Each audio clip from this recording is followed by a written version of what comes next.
أعوذ بالله من الشيطان الرجيم నేను శపించబడిన బహిష్కరించబడిన శైతాన్ నుండి రక్షణ పొందటానికి అల్లాహ్ శరణు వేడు.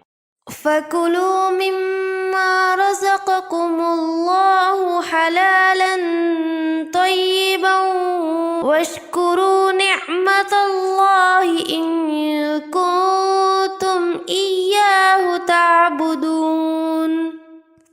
కావున మీరు అల్లాహ్నే ఆరాధించేవారైతే ఆయన మీ కొరకు ప్రసాదించిన ధర్మసమ్మతమైన పరిశుద్ధమైన ఆహారాలనే తినండి మరియు అల్లాహ్ అనుగ్రహాలకు కృతజ్ఞతలు చూపండి. إنما حرم عليكم الميتة والدم ولحم الخنزير وما أهل لغير الله به فمن اضطر غير باغ ولا عاد فإن الله غفور رحيم. నిశ్చయంగా ఆయన మీ కొరకు దానంతట అది చచ్చిన పశువు, పక్షి, రక్తం, పంది మాంసం అల్లాహ్ తప్ప ఇతరుల కొరకు ఇతరుల పేర జిబాహ్ చేయబడినది పశువు, పక్షి మాంసాన్ని నిషేధించి ఉన్నాడు.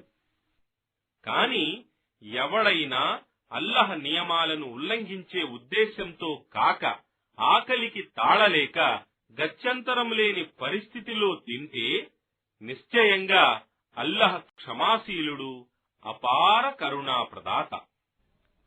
ولا تقولوا لما تصف ألسنتكم الكذب هذا حلال وهذا حرام لتفتروا على الله الكذب إن الذين يفترون على الله الكذب لا يفلحون. అల్లాహ్ మీద అబద్ధాలు కల్పిస్తూ ఇది ధర్మసమ్మతం, ఇది నిషిద్ధం అని మీ నోటికొచ్చినట్లు మనస్సులకు తోచినట్లు అబద్ధాలు పలకకండి. నిశ్చయంగా అల్లాహ్పై అబద్ధాలు కల్పించేవారు ఎన్నడూ సాఫల్యం పొందరు. متاع قليل ولهم عذاب أليم. దీనితో కొంతవరకు సుఖ సంతోషాలు కలుగవచ్చు, కాని వారికి బాధాకరమైన శిక్ష ఉంటుంది.